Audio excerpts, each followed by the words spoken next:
सभी को नमस्कार। ऑनलाइन क्लासेस में आप सभी का स्वागत है। आज हम आरोह भाग 2 यानी 12वीं कक्षा के लिए द्वितीय जो कविता हमने पढ़ी पतंग, आलोक धनवा जिसके कवि हैं, पतंग नामक कविता के अभ्यास के प्रश्नों पर नज़र डालेंगे। इसके प्रश्नों उत्तरों को आपने लिखना है और याद करना है। तो प्यारे बच्चे, शुरू करते हैं पतंग नामक कविता के अभ्यास के प्रश्न उत्तर। सबसे पहला प्रश्न देखिए, सबसे तेज बौछारें गई भादो गया के बाद प्रकृति में जो परिवर्तन कवि ने दिखाया है उसका वर्णन अपने शब्दों में करना। अपने शब्दों में करें। तो उत्तर में आप लिखेंगे, पतंग कविता में कवि आलोक धनवा ने बच्चों की बाल सुलभ इच्छाओं और उमंगों का प्रकृति के साथ अनेक रागात्मक संबंधों का अत्यंत सुंदर चित्रण करते हुए अभिव्यक्त किया है। याद हो, शरद आया पुलों को पार करता हुआ, घंटी बजाता हुआ, बच्चों की किलकारियाँ। तो पतंग कविता में बच्चों की उमंग, इच्छाओं को बड़ा प्रकृति के साथ तालमेल बनाकर कवि ने प्रस्तुत किया। उसी के माध्यम से आप लिखेंगे कि पतंग कविता में बाल सुलभ इच्छाओं, बच्चों की जो इच्छाएं हैं, उमंग हैं, उसके साथ प्रकृति का रागात्मक संबंध का अत्यंत सुंदर चित्रण कवि ने किया है। भादो मास गुजर जाने के बाद घनघोर बारिश समाप्त हो चुकी है। शरद ऋतु का आगमन होता है। खरगोश की लाल आँखों जैसा चमकीली धूप निकल जाती है। इसके कारण चारों ओर उज्ज्वल चमक बिखर जाती है। आकाश साफ और मुलायम हो जाता है। हवाओं में एक मनोरम सुगंधित महक फैल जाती है। शरद ऋतु के आगमन से चारों ओर उल्लास उमंग का वातावरण होता है।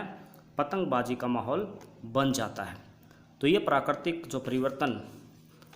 के जो परिवर्तन दिखाए हैं कवि ने अपनी कविता में प्रस्तुत किए हैं, वर्णित किए हैं। किस प्रकार से बारिश समाप्त हो जाने के बाद शरद ऋतु जो है बच्चों को लालायित करती है, प्रेरित करती है पतंग उड़ाने के लिए, जिसकी तुलना आकाश चमकीली धूप की तुलना जो है खरगोश की लाल आँखों जैसे कवि ने की है। तो ये आप प्रकृति के सुंदर वर्णन की जो छवि उभर कर सामने आती है उसके बारे में लिखेंगे। द्वितीय प्रश्न देखिए, सोच कर बताएं कि पतंग के लिए सबसे हल्की और रंगीन चीज़, सबसे पतला कागज़, सबसे पतली कमानी जैसे विशेषणों यानी जो विशेषता बताई गई है का प्रयोग क्यों किया गया है, कवि ने ऐसा क्यों किया गया हो, ऐसा आप सोचकर लिखें।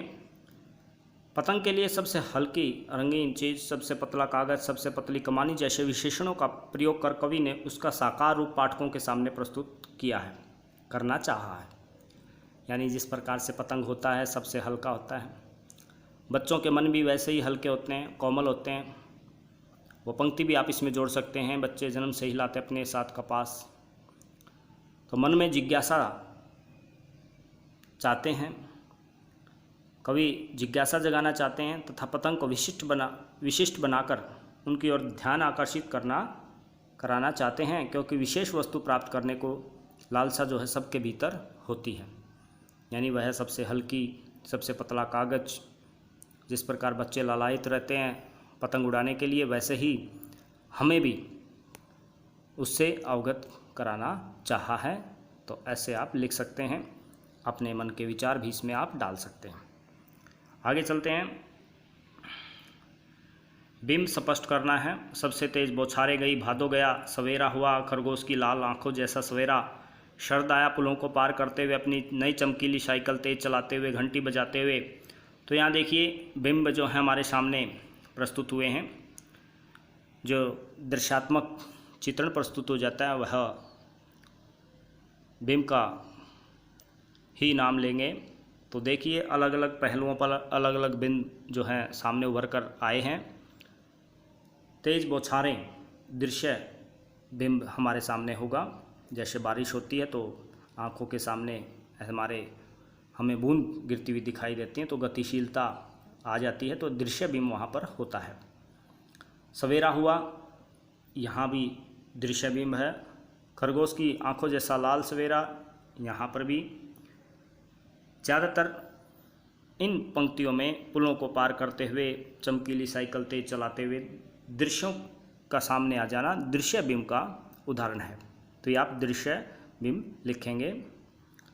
घंटी बजाते हुए जोर से, देखिए श्रव्य बिंब, घंटी बजाने की आवाज़ हमें आती है, समझ आती है, तो श्रवण शक्ति जागरूक होती है, तो श्रव्य बिंब यहाँ पर होगा।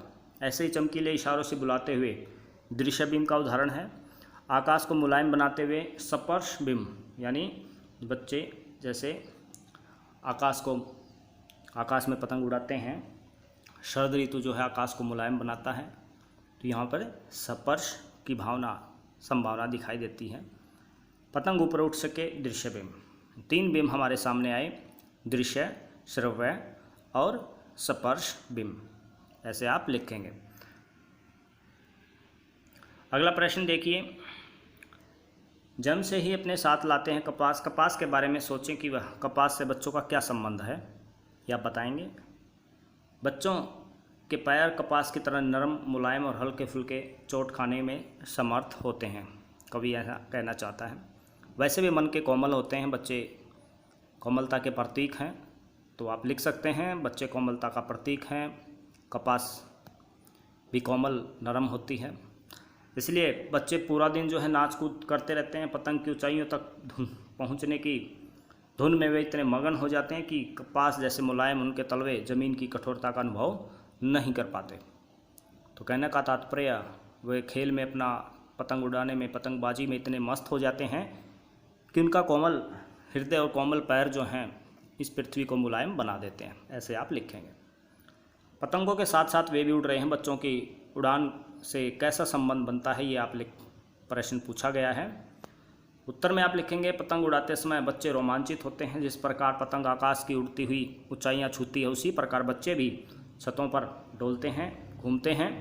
वे किसी भी खतरे से बिल्कुल बेखबर होते हैं। एक संगीतमय ताल पर उनके शरीर हवा में लहराते हैं, जैसे वह खुद एक पतंग हो गए हैं, अर्थात पतंग के साथ एक हो जाते हैं। पतंग उड़ाते उड़ाते मानो उनके छोटे छोटे सपनों को पंख लग जाते हैं। वे बेखौफ हो जाते हैं, निडर हो जाते हैं, गिरने से नहीं डरते हैं। पतंग उड़ाते हैं तो पतंगों के साथ उनके मन भी उड़ रहे होते हैं, ऐसा प्रतीत होता है। ये आप लिखेंगे। अगला प्रश्न देखिए, निम्नलिखित पंक्तियों को पढ़कर प्रश्नों के उत्तर देने हैं। छतों को नरम बनाते हुए, दिशाओं को मृदंग की तरह बजाते हुए, अगर वे गिरते भी हैं तो खतरनाक किनारों से बच जाते हैं और निडर होकर सुनहले सूरज के सामने आ जाते हैं। इनके बारे में प्रश्न पूछे हैं। दिशाओं को मृदंग की तरह बजाने का क्या तात्पर्य है?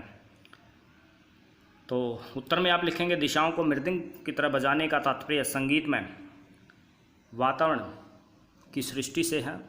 पतंग पकड़ने के लिए इधर उधर दौड़ते बच्चों की पदछाप से दिशाएं जो हैं गूंजती हैं, यानी बच्चे जब दौड़ते हैं तो थप थप की जो आवाज़ होती है वो मृदंग की आवाज़ की तरह प्रतीत होती है। ऐसे आप लिख सकते हैं।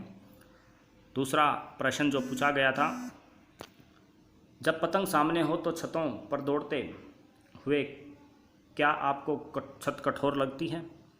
नहीं, जब पतंग सामने हो तो छतों पर दौड़ते हुए छत जो है कठोर नहीं लगती। उस समय बच्चे जो हैं पतंग उड़ाने की धुन में होते हैं, तो उनको जो छत है वो नरम प्रतीत होती है। ऐसे आप लिखेंगे। तीसरा देखिए, खतरनाक परिस्थितियों में सामना करते हुए आप दुनिया की चुनौतियों के सामने स्वयं को कैसा महसूस करते हैं? बच्चों के संदर्भ में आप लिख सकते हैं, खतरनाक परिस्थितियों का सामना करने के बाद हम दुनिया की चुनौतियों के सामने स्वयं को सक्षम महसूस करते हैं। निडरता उत्पन्न होने से आत्मविश्वास बढ़ता है। तो ये बच्चे जब खतरनाक किनारों से गिरने से बच जाते हैं, उस संदर्भ में ये प्रश्न बनता है। हालांकि ऐसे प्रश्न कम पूछे जाते हैं, फिर भी आपने लिखने हैं, याद करने हैं। आगे देखिए, आसमान में रंग बिरंगी पतंगों को देखकर आपके मन में कैसे ख्याल आते हैं? ये आप अपने पास से लिखेंगे। आपके मन में जो ख्याल आते हैं, अब मैं अपने पास से या यहाँ से देखकर लिखता हूँ, तो ये अपने या हमारे जो प्रिंटेड मुद्रित उत्तर है वही होगा। आप अपने पास से लिखें। रोमांचित शरीर का संगीत से क्या लय से संबंध है? ऐसा प्रश्न पूछा है। क्या संबंध है? लय से क्या संबंध है?